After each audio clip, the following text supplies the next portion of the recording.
Okay, so welcome to the Plastering Show Live, everyone.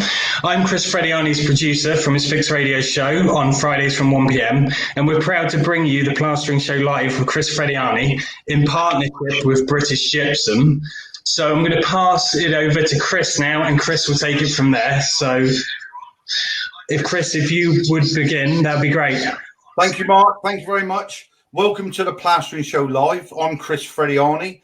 I've been very privileged to be plastering for 33 years. I'm an old school spread, still like float and setting, line rendering. I've had a great time for the last 21 years, jumping in on DIY SOS. And this year, another little bonus has come along. I've got a radio show. So on our little show tonight, I'd like to introduce you some really good friends of mine, fellow plasterers, top end of the game, know what they're about. So first of all, we've got Gary Blackburn. Hello, Gary. Hi, Chris. How are you, sir? All right, buddy. Now, Gary was the first person on our radio show, and Gary is a plaster support manager for British Gypsum. And alongside Gary, down in the bottom there, we've got Bradley Hancock. All right, brothers? Hello, mate. How you doing? Now, Brothers is, if I'm ever up north, get out of jail card. Brothers, we need a push on the project. So Brothers always there. And we've also got in the top right-hand corner there, Mr. Paul Mullingarney. Did I get it right, Paul? You did. Hi, Chris. How are you? Hello, buddy. Paul is a time-served 35-year spread, is Paul, and he's a commercial plaster support manager for British Gypsum. And here we are, lads. Thank you for joining us. What we're going to kick off with is, what have you been up to recently, brothers? We're in lockdown or not. Do you know what I mean? It's a bit dodgy out there at the moment. What have you been doing work-wise, brothers?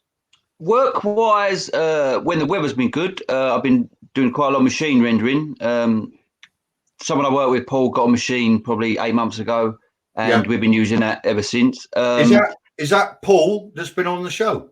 Yeah, it is. Paul. He's been on Paul Robbins. Yeah. Good lad. Yeah. So what have you been doing? When you say you've been outside, Monocouche? Yeah, mainly using Weber and Fassa Monocouche. So that's it. And then there's been nothing of substantial jobs. It was just a ceiling here, 2 walls there, little bedroom, and it's just been, that's what's been keeping us ticking along, really. Small jobs, Because we're a little bit like that down here. People have been locked in, no one's gone on holiday, and they want to redecorate. So they've been replastered. Do you know what I mean? And it's just been a constant jobbing, literally day by day, phone call, right, shift things around, off you. Yeah. Gary, what about yourself, sir? What have you been up to? Well, to be truthful with you, Chris, our job's changed radically since lockdown.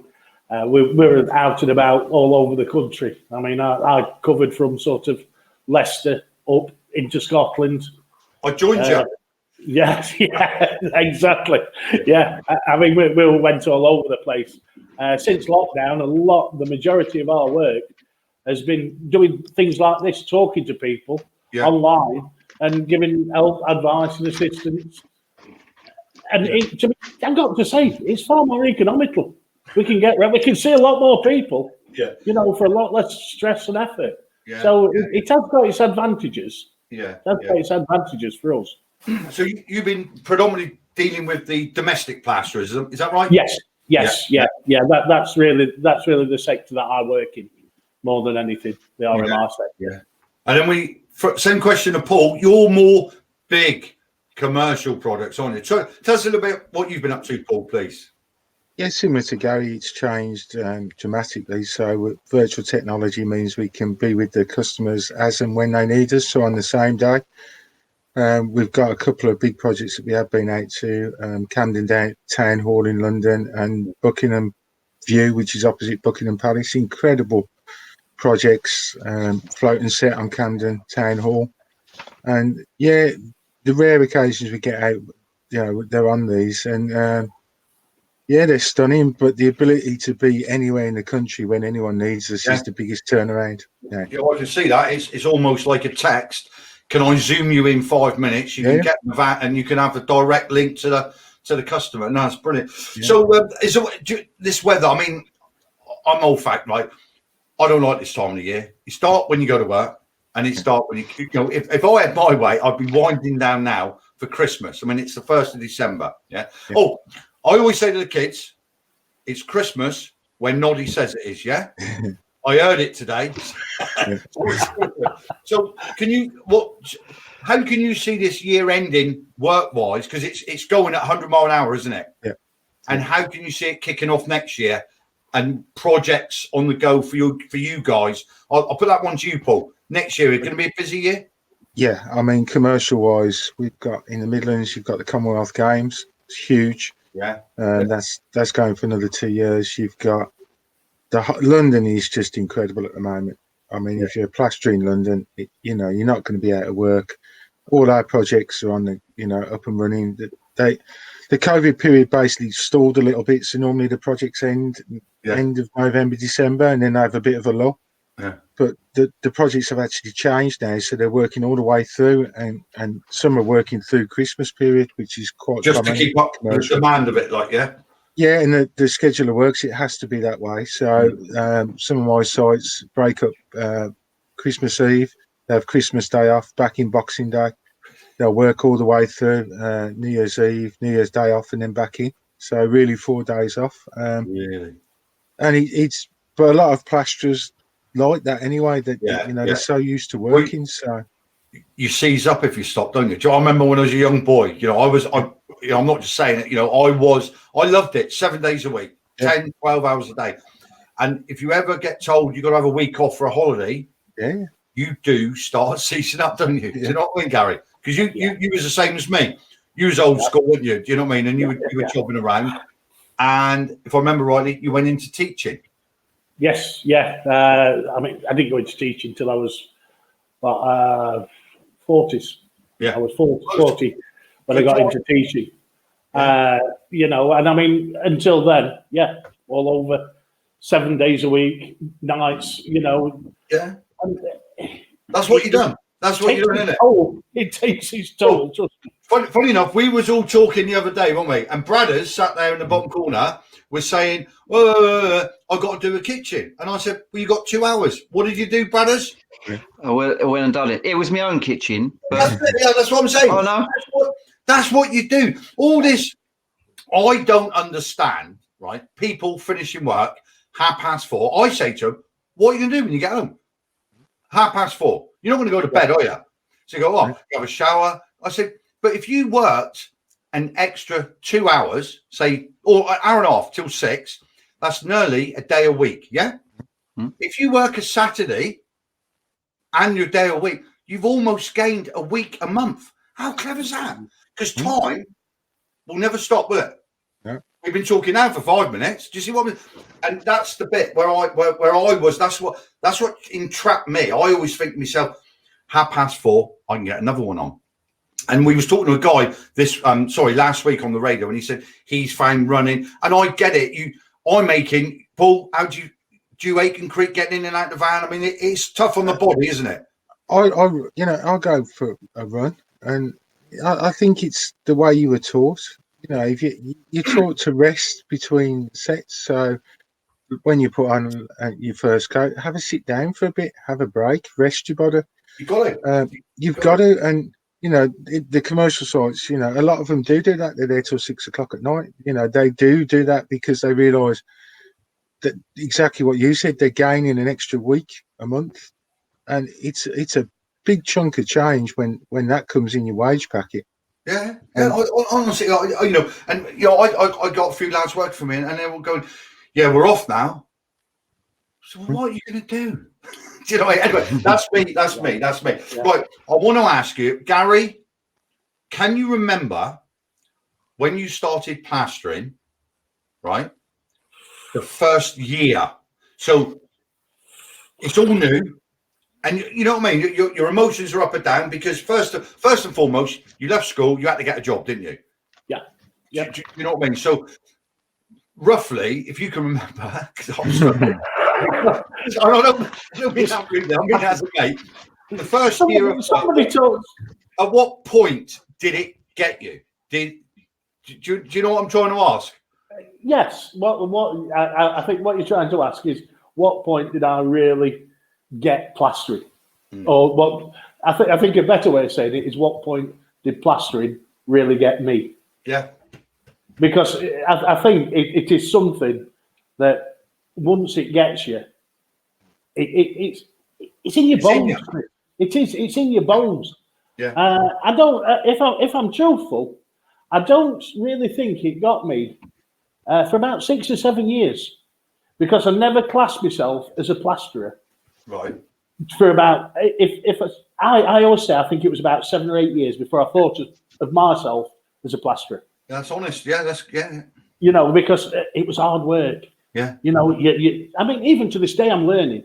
Yeah. Well, I was going to say, and every day you think you're nearly there, you learn something else. You think, well, I don't know it all yet. Yeah. So as you get hold older, yourself back. Yeah. As you get older, the gaps between learning get longer. Yeah. But you never get to the end of that journey. Never. Yeah. So really, the beginning of your career, it was really the first sort of 5 or 6 years before. Yeah. Definitely. Thanks for that, mate. Brothers, when did it grab you, embrace you, and you thought, right, okay, I've been messing around, school, got myself a job, and then all of a sudden it's like running into a wall, isn't it? And you think, right, I've got to take this seriously, because actually I'm not getting any younger. I don't know what else to do. I've got to take this seriously. Yeah, I suppose it was. I used to go to work with a family friend when I was 13, 14 at the weekend. Yeah. And I didn't learn to plaster, but he just said, clean that bucket out. Yeah. Go and take that over there. And then after I'd left school, I did go to college, but I was doing music. But for some reason, I wasn't doing 5 days a week at college. So I think it was Thursday and Friday off. So I'd go work with him Thursday and Friday and Saturday and Sunday normally as well. Yeah. So, but like Gary said, for a while, it didn't bother me. I wasn't a plasterer. All I had to do was turn up, clean up, and I got paid. Job, and you got paid. It was a job. So Gary was about 5, 6 years. When did you think it got you? Probably after I got my first car when I was 17. So probably after 2 or 3 years, when I realised, hang on, if I learn this, if I think about it, instead of getting me 20 quid a day, I'd be getting 60 quid or 80 quid or whatever it was. And then that was it. And then I took over, and then off I went. Excellent. And that was it. What about your good self, Paul?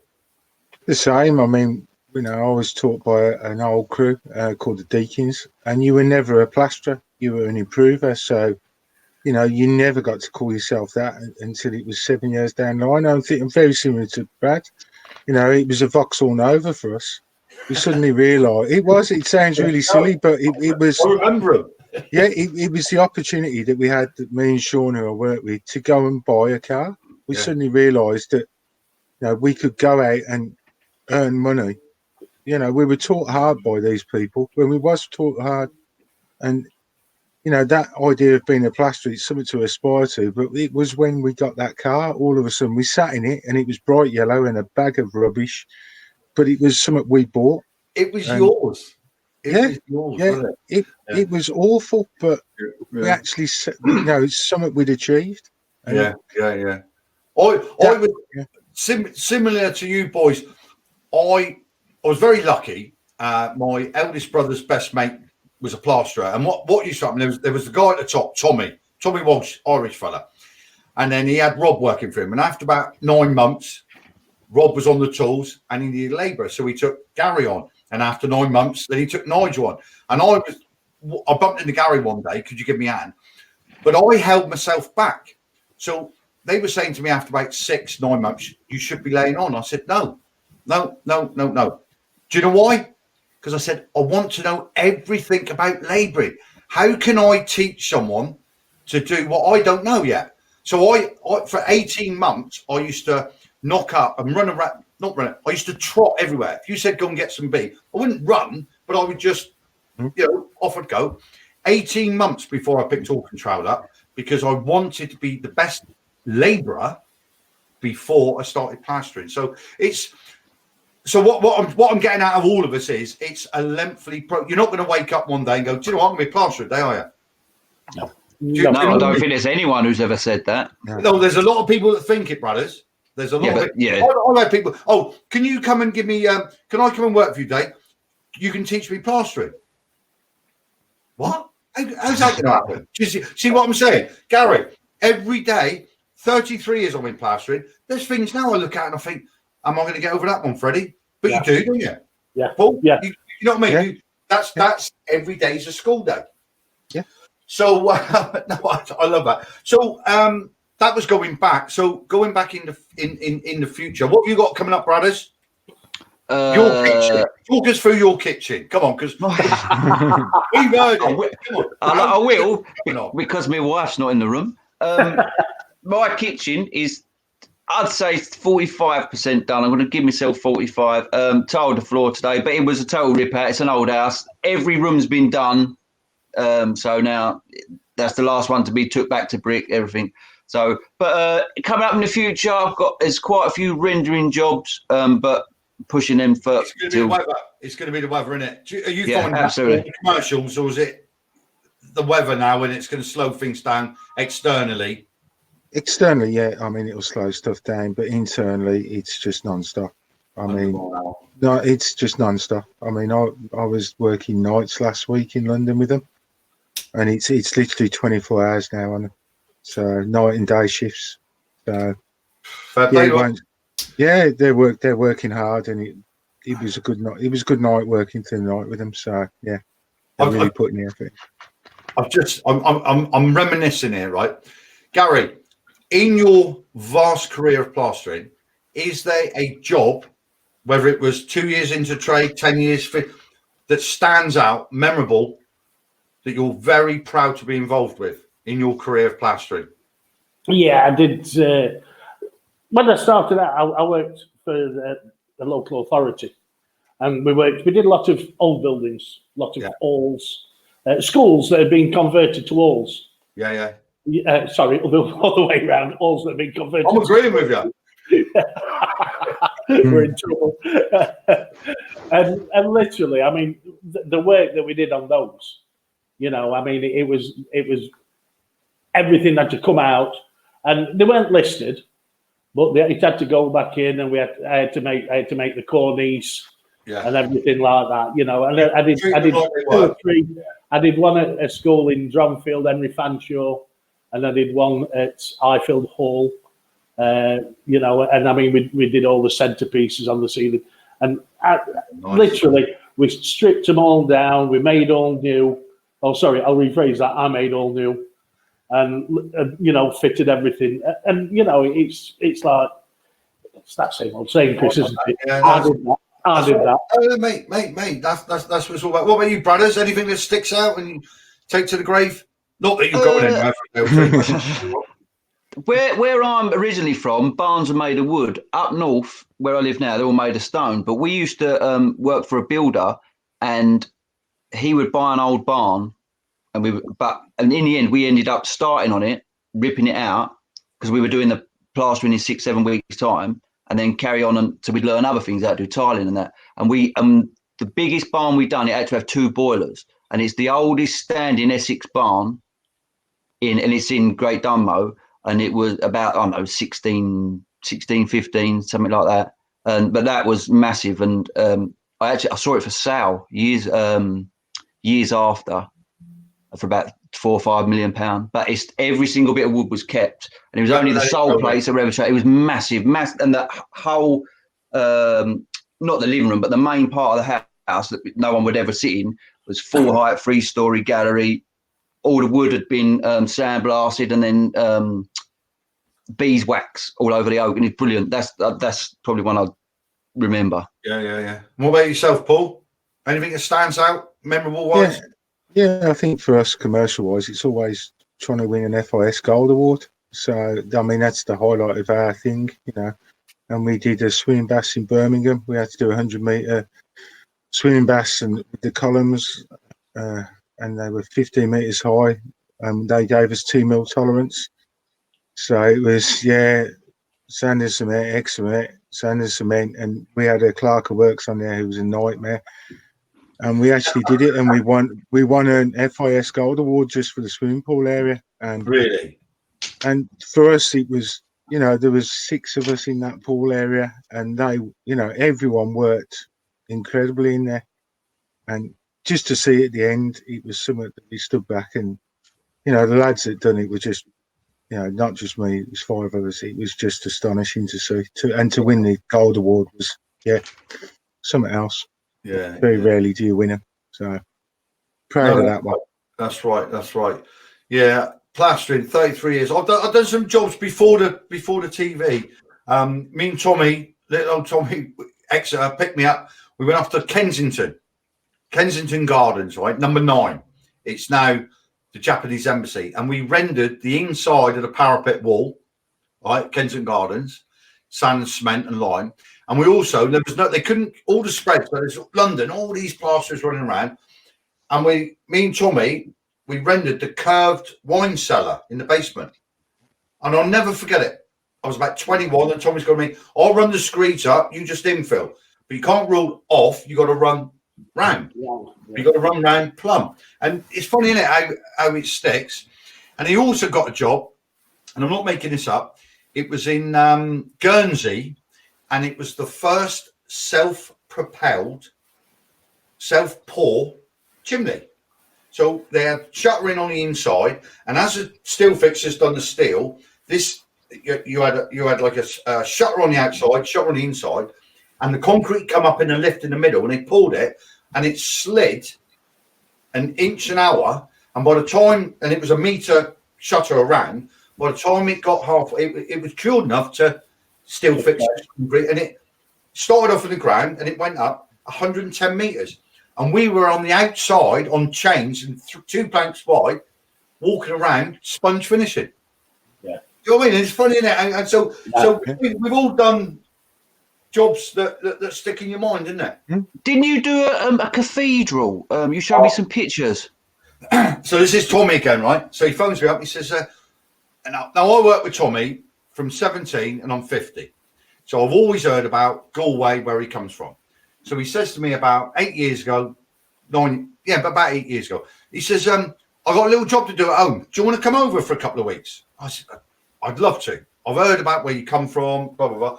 So I said, what are we doing? He said, we're going to render the dome of Galway Cathedral. Yeah, of course we are. We went, me and Tommy, never talked about the job. We drove, we caught the ferry, we drove down, we got out the van, we walked it. We didn't talk about the job at all. We climbed up all the scaffolding, and me and Tommy plastered the dome of Galway Cathedral. And if you Google it, it's sky blue, and it's an SAS exterior product on the inside, sky blue. Yeah. So there's another one there. Yeah.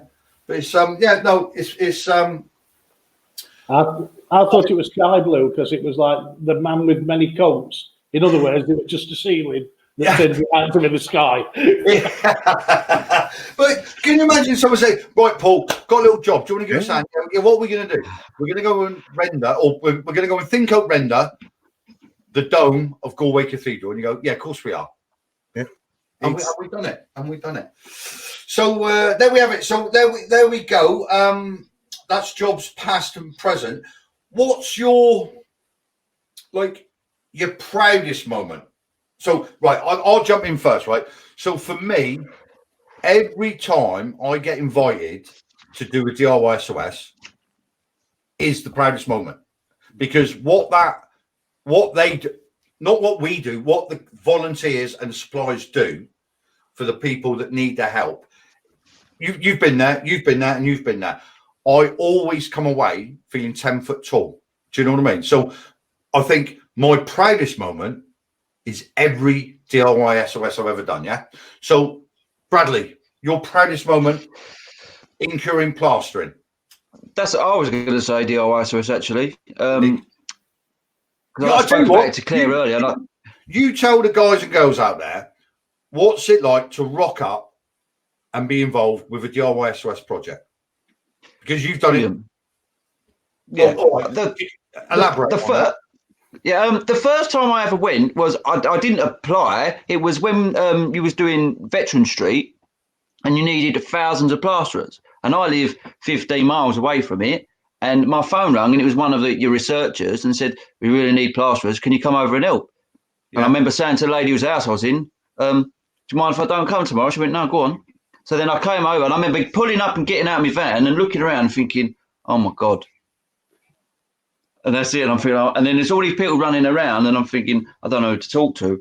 And then you come walking over and go, you're a plasterer? And I went, yeah. And you went, come with me. And then you threw us into John Bulge's house and someone come walking behind me. And we started upstairs and that was it. He said, this needs boarding and skimming. So we're all right. So then we got on with it. And then it's the camaraderie because everyone is there. Everyone's helping each other. Everyone, you're there for a reason. And the people you meet, 1, 2, 3 people here, you just everything 99% of the time just rolls along. You do this, I need this, someone will go and get it. Need this, I'll go and get it. Yeah, electrician will go and get you a couple bags of plaster. Someone will, you know, the roofers will go and get the water for you, won't they? You know, I can remember in John Bulge's house upstairs, at the top of the stairs, the doorway was too low. And I remember Nick come up the stairs and we was talking about nothing to do with the ISOS. And someone said, oh, we need this. He went, right, hang on, walked off. 2 minutes later, come back and geezer with a massive grinder and he just started cutting it out. And it was 2 minutes after we decided, oh, that needs to go up. And it was done like that. So everyone joining in, everyone just getting it done. And that's it. And then you see them people at the end, and I've done quite a few now.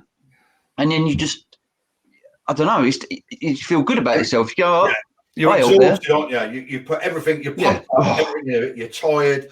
And then for me, you know, the mum and dad, you know, that, you know, through no fault, and then the youngsters come out and they don't know you from Adam and they go, thanks, mister. And bang, you're gone. Am I right, Paul? Gary, you've been there, haven't you? Yeah, I mean, I agree. I mean, we do, you know, I've done a DIYSOS and Band of Builders, you know, we do both. And, you know, the same camaraderie on both. And I think when you come out at the end of it and you see the person, that's enough, really. You could be tired, you could be on the floor, but, you know, just to see that reaction at the end and what everyone has done. And like you say, you know, we don't, sometimes on sites we don't get on with other trades, but on these, everyone gets on. Everyone just mucks in, and it's just, the end result is something that everyone should go on at least once. It's like at the end, and everyone's huddled together, isn't they? Do you know what I mean? Horseshoe, and there's a hanky being passed around. Everyone's, no, I've got a bit of dust in my eye, mate. And they're not there. I wish you tuned the food a bit better. But then they're not there to be on the telly. They're there to support everyone. This is the thing. They're there to, genuinely there to offer their services to help. Right, gentlemen, that's brilliant. Right, we've got a paddle mixer to give away. Sorry, I'll pause there. I was waiting for you to back me up there. What are we doing, guys? What's happening? I was just about to. You sell it. You sell it to the audience. What are we doing? You're giving away a DeWalt cordless mixer. £600 cordless paddle mixer. 54-volt flex volt. Oh, well, you know more than me. Paul, do you want to read out the question? Yes, it's how far does a standard bag of British Gypsum multi-finish go, used at the correct depth? Thank you very much. I won't. Can you stream your answers? Put your name on it, and our producer will get back to you. We're not obviously going to give the answer right now, so we're going to move on now to. We got questions from the answer. Oh, look. Sorry, I've got a little screen here. And I can. It's going mad. Someone's getting more than others. Your producer's getting grumpy. You can come and work for me. You're not getting that many out of a bag. You're not getting that many out of a bag. God. Oh. They're quick. They're quick. They are. Wow. Oh, dear oh me. Look at them. Sorry.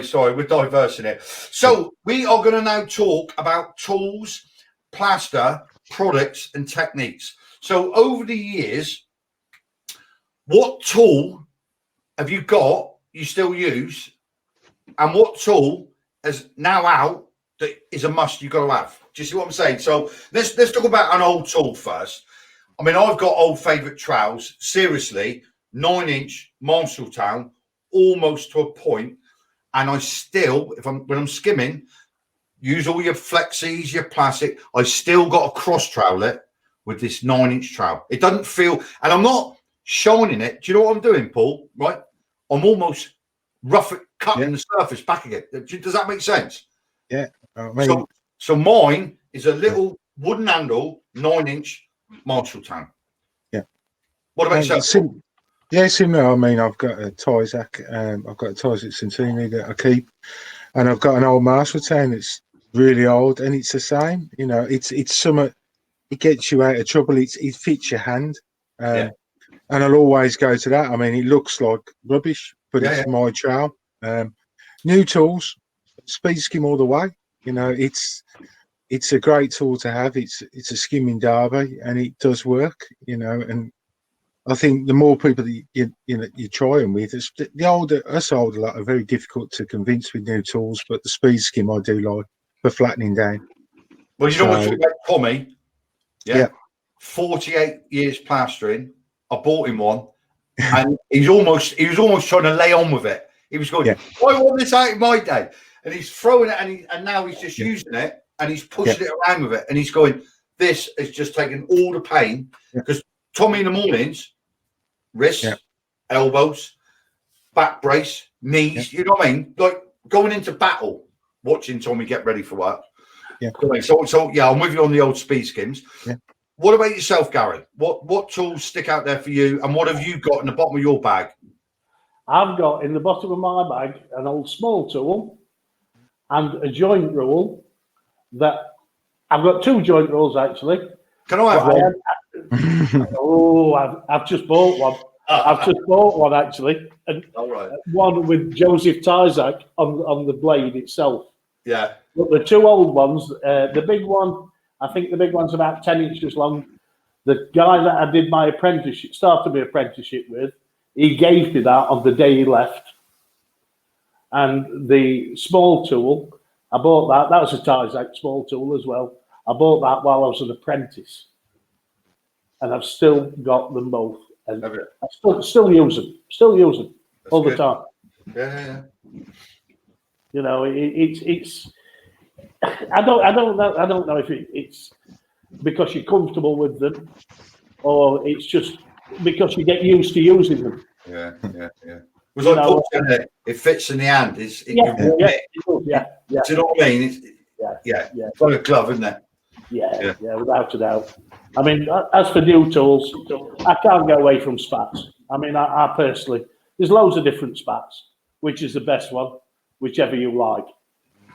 You know. Well, then he's a spat boy. Everything skimming outside, wooden handle, spats it all. Yeah, loves it.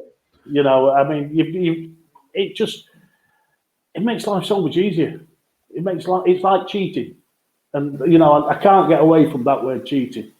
But you know what? Why not? Yeah. Why not? Make it easy for yourself. That's what it's all about. And like I've always said on the program, I wouldn't judge anyone with how they got it on, how they've done it. It's the finish that we're striving to meet, isn't it? Surely. Do you know what I mean? So every man's brothers, what have you got in the bottom? Don't say a tea bag or a spoon. Tea bag. Like I've got I call it a twitcher. Everything's different around the country. People call it a margin trowel. And it's a Marshalltown 2-inch one, and it's as worn and as sharp as my skimming trowel. Yeah. And I've had that. I think I bought it around the same time as my Marshalltown, so 20 years I probably had it. And if I wanted to, I could skim a massive wall with it because it's that sharp and that flat. But I've used that I've gone to do a patch, and one of the labourers has decided not to put my trowels in the van. So I've just got this twitcher stuck in the side of my van. I've gone, right, we'll do it with that. Down the side of sockets where you used to use a credit card. Yeah. Don't need one of them anymore. So that's it. And I just love it. Absolutely love it. I actually had to use one of my small tools the other day. You remember the old pointy and the other end was square? Yeah. And I think, why have I got these? I've never. And the other day was doing some line work around. So windows have been fitted, brickwork, and we had to be a little bit creative with the gap between the wooden windows and the brickwork. So I think that's right. Pumped it in with a gun, and then I just scomped it back when it started picking up with my small tool. Yeah, lovely bit of kit. Yeah. So thank you for that, brothers. Sorry to cut you. Did I just see a cat? Yeah. Remember, we don't have a kitchen anymore, and the living room is now kitchen diner. Yeah, it's bowls down there, and it keeps It's at something and it wants to go out. So I've just texted the wife and then I've thrown it over there and she's taken it and let it go out. This really is live, isn't it? With Brad. It is. Right, let's talk about the youth for today. Now, Gary and Paul, you're British Gypsum, and they are what they're doing with the academies. I've only just started to learn this since I've done a radio show, but they are backing everyone that wants Pick and All Control up, aren't they? They genuinely are. Colleges, anyone that wants to, product material support, they are. So, where do we think youngsters should be going with their training? And that's really at you, Gary, since you used to do it. Are they missing the trick, or is everyone that you're involved with ticking all the boxes? That's a tough shout. And that's on a personal level. That's not going to get you into trouble. That's having a chin wag. I think British Gypsum, and I mean, you know what? I'm going to get slaughtered for this because people are going to say, "Oh yeah, he's going to say that because he works for British Gypsum." And you know what? I'll stand in any corner and I will argue what they are doing is beyond anything that any other production company, because let's be truthful, British Gypsum, they produce a material. Yeah. And they are going far, far, far beyond anything anybody else has even dreamt about. That's what I'm learning now. Sorry to butt in. The academies and everything, they're investing in the youth of today to strive and go forward with. It's unbelievable what they're doing. And I mean, within the trade, Chris, to be truthful, they do get a lot of stick, because the perception is we're watering it down. But what we're actually doing is we're actually trying to save the trade. Yes. And you know what? Perhaps what people haven't thought about, and I might get in trouble for this, British Gypsum have got an invested ethos whereby they want people to keep plastering. Of course they have. Yeah. Without plaster, they haven't got a business. See, I hear it a lot. Plasterers, they're going, "Oh, British Gypsum must be doing this. British Gypsum," and I think to myself, "Hey, mate, you're so short-sighted. Why would you try and put hurdles up in front of the guys that are buying your products? Surely, as a businessman, you would be investing in the guys that are going to buy your products and spread it around." All right, Paul? Yeah, I mean, we do. We spend so much time with these guys, whether it's commercial or domestic. And Gary's right, we do get slated, but we are, we have to keep this industry going. There has to be a next generation. Unfortunately, a lot of the older plasterers are that. We're getting older. A lot of their apprentices have probably stayed with them for a year or two, learnt to skim and then disappeared. Yeah. So we have to get these, we have to put the skill, the plasterers back in. And like Gary said, the stuff that BG do is incredible. They support everyone around them. And we do get slaughtered quite a lot. But if you look beyond that, there's, like Gary said, as a manufacturer and production, there's no other company that does this and goes above and beyond. We That's really right. do. I'm finding now after meeting you, very lucky to meet you guys and joining the radio show, which is backed by British Gypsum. There you go. So British Gypsum are backed a radio show to promote plastering. I mean, do you know what I mean? Brothers, you're a certified plasterer, aren't you? British Gypsum. Yep. Talk me through it. Why did you do it? What have you got out for it?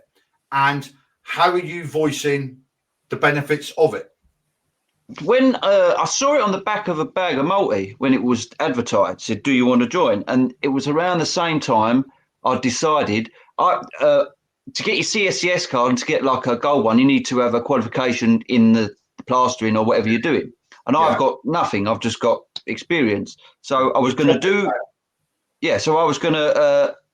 I saw an email about NVQ level 3, and then I was actually reading that on the back of a bag, and I just decided, well, I might as well see if I can. If I pass it, I did have to be an exam test, anything like that. So I've done them both at the same time, and it got assessed, and it was the same thing as me NVQ. I got assessed by the assessor, Big Lee, and then the same thing with British Gypsum. And then from then on, it was more how could they help me? Before we had a Facebook group and we done the Zoom meetings. They were asking how they could help me without giving me stuff for free, if you know what I mean. So it was like joining a group of people who were meant to be or are the same as me. So there was always going to be contacts if I needed to know about a product, or that's when I first learned about Pure Finish. And I said, and then I got, do you want some? And Gary come and met me in Sheffield on a job I was doing and give me some bags of Pure Finish. Best stuff I've ever used.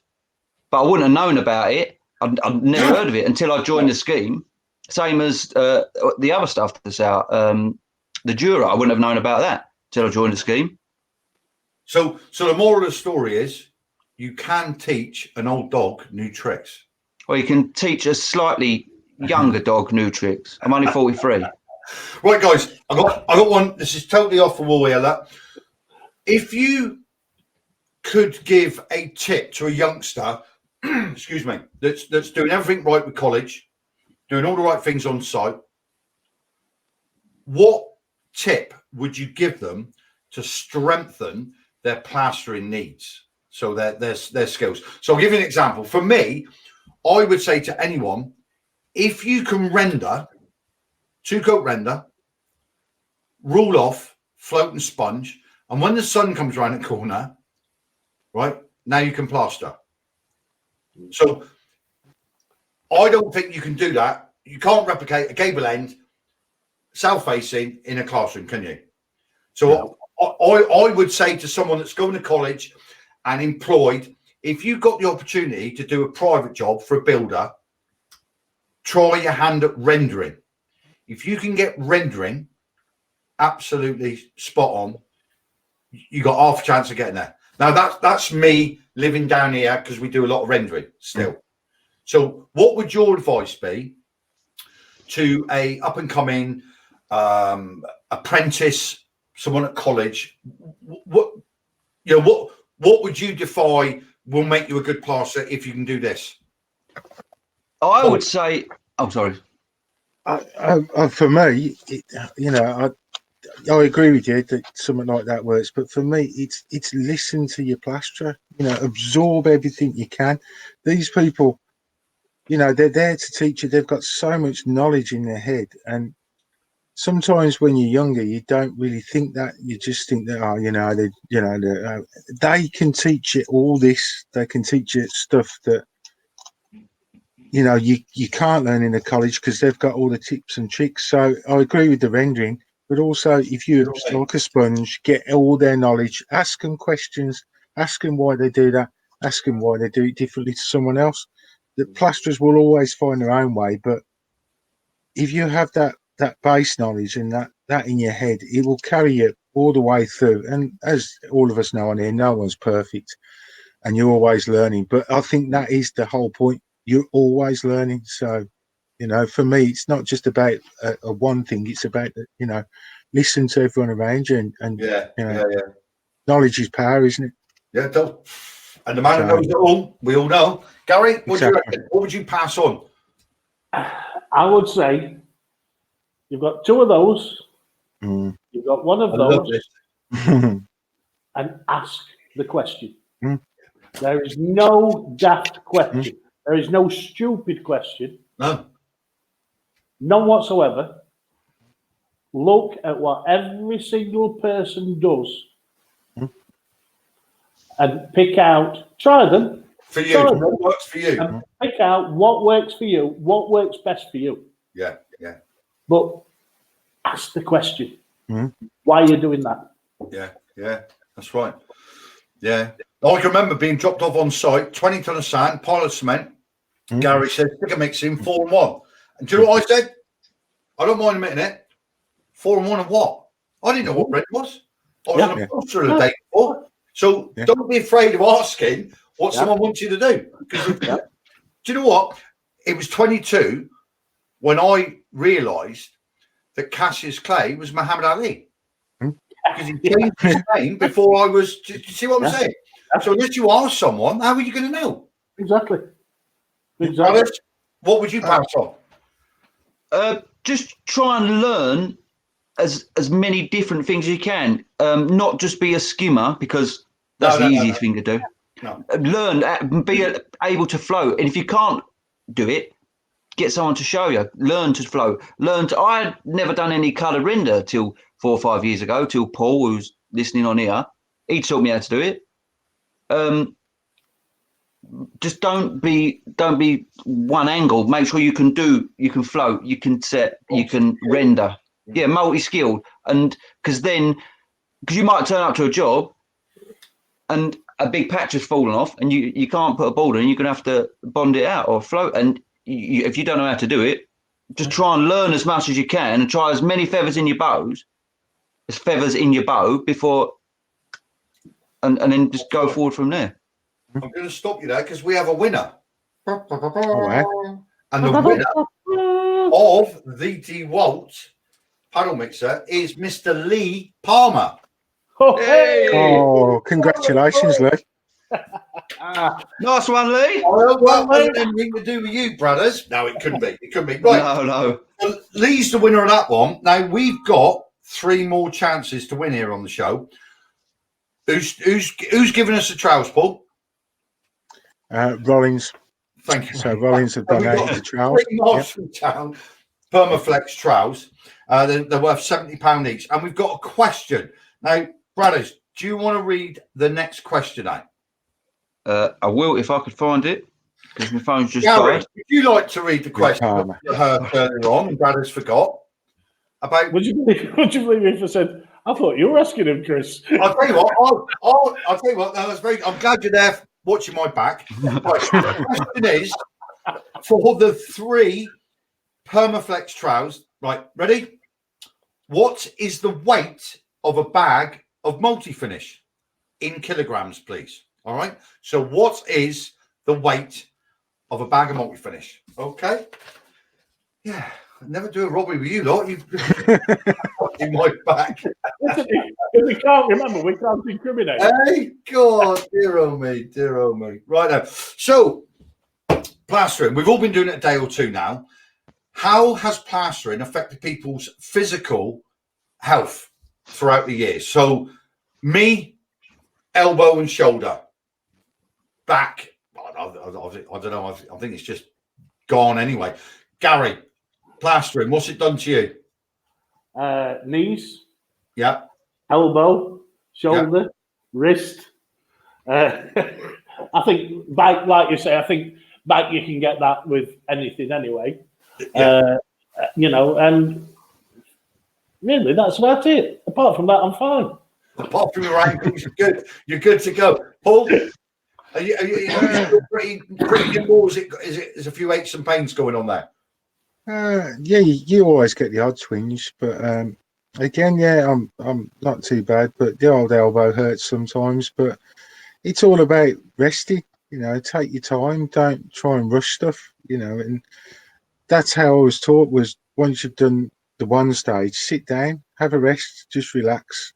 It's not going to go anywhere. It's not going to do anything different normally. So just relax. You'll always, when you get to 50 plus, you'll start getting aches and pains. So it's just look after yourself as you start off. And it's difficult to work because you only need to slip off a scaffold or something, and something. It's just being aware as well around your surroundings while you're at work. So but yeah, generally I'm not too bad. Yeah. And brothers, I know you've got a dodgy back, haven't you? It's been wired and poked and all sorts. Yeah. Go on. I had an operation in October 2017. It's I carry everything on my right shoulder, so I can't carry it on my left; it just fall off. And it's the right hand disc between L4 and 5 that had collapsed and snapped. So for years and years and years, painkillers, and then it just got too much. I'd be in hospital or I'd be in bed for a week and can't move. You blink and it hurts. So I had an operation, but then during lockdown, probably May time, I was walking up the stairs and it just completely went. And I had to go to hospital, have an emergency scan, and it's I've forgotten the word they use. Ruptured. The disc's ruptured in my back again.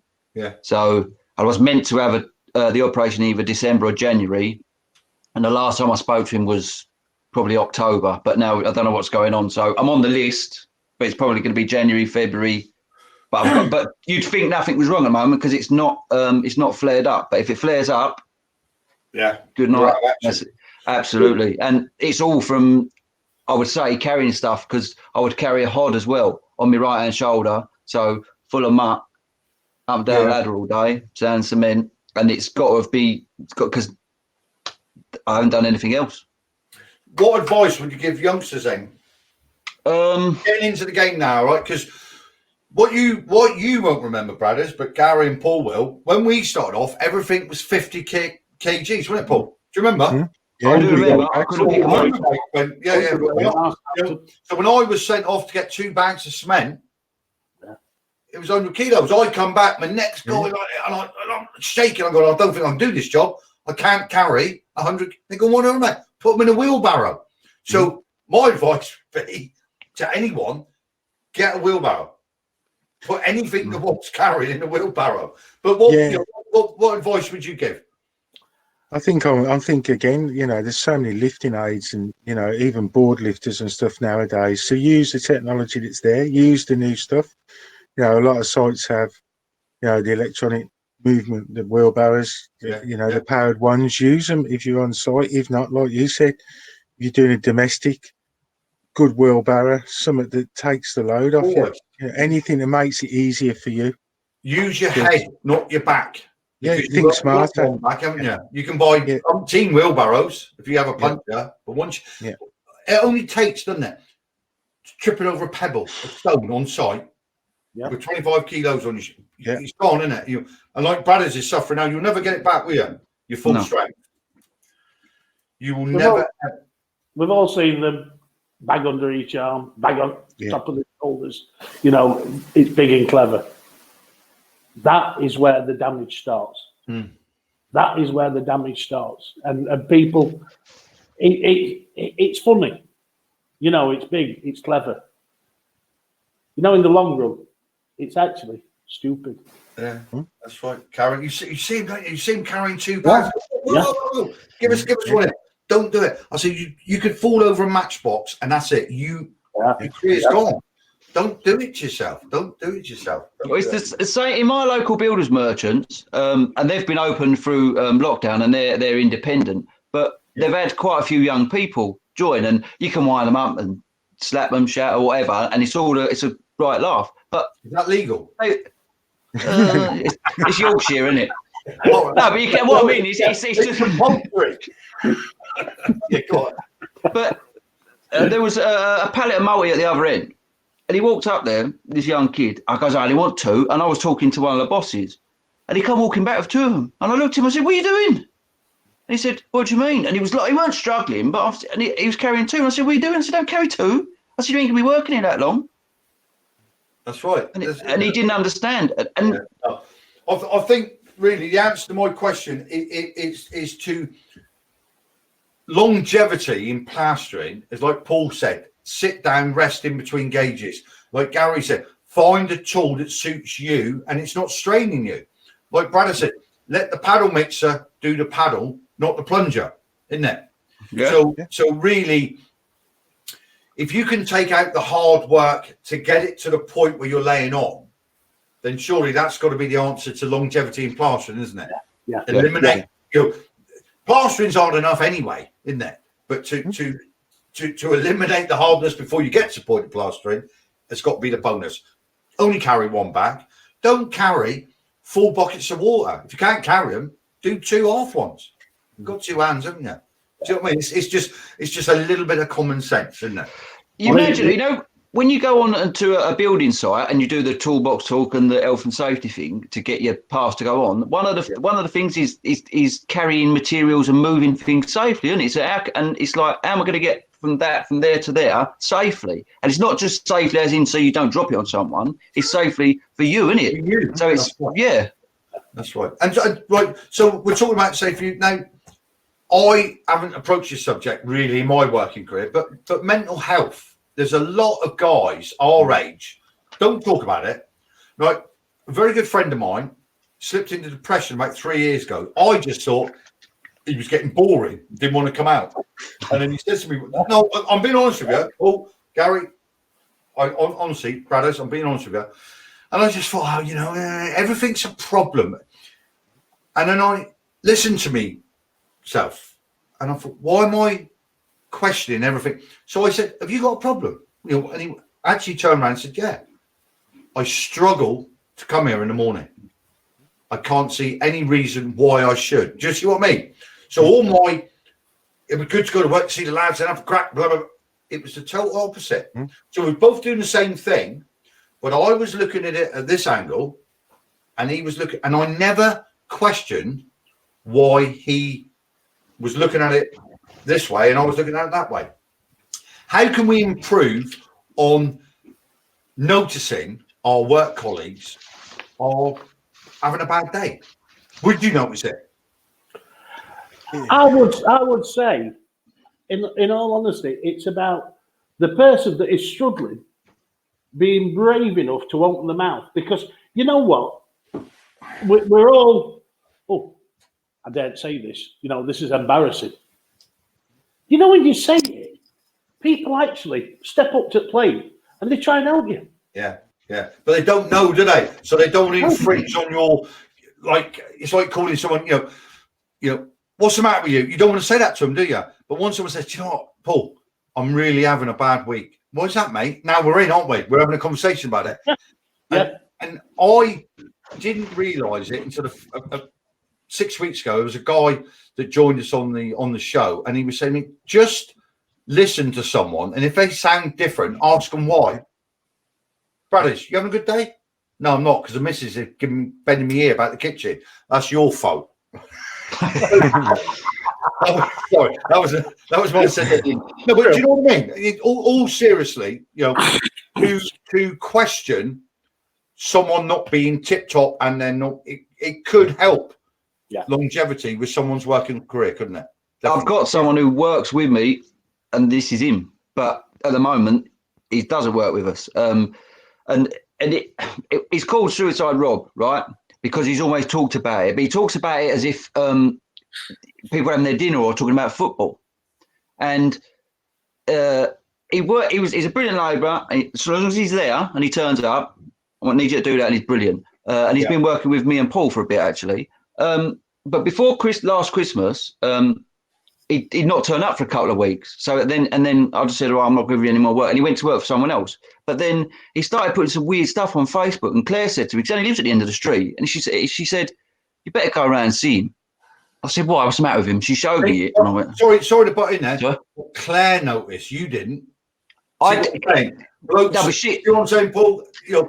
Women are more sensitive to the subject. Well, she said, when I come in, she went, have you seen this? And I've like, no. And so she's given me a phone, and I've looked at it. I've gone, right. So I walked around it, and he didn't answer the door. So I went back later, and he opened the door, and he just looked like cat weasel. Really, like hair everywhere and a beard. And I said, what's the matter? And he went, I've just had enough. And I said, what do you mean? And he turned around and he just started crying. And I'm like, I don't know what to do. Because we don't know what to do. And I'm like, right.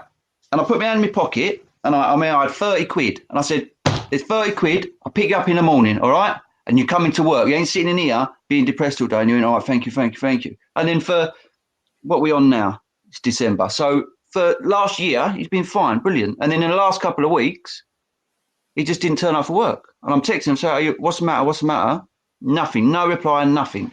And then after 2 weeks, I got a reply saying, sorry, my head's not been in the right place. So I'm like, it's difficult when you work with people all the time. You don't notice stuff. No, you don't. That's my problem. You don't. Yeah. You don't. Somebody sort of didn't necessarily reach out, but they made it known they went to the good place.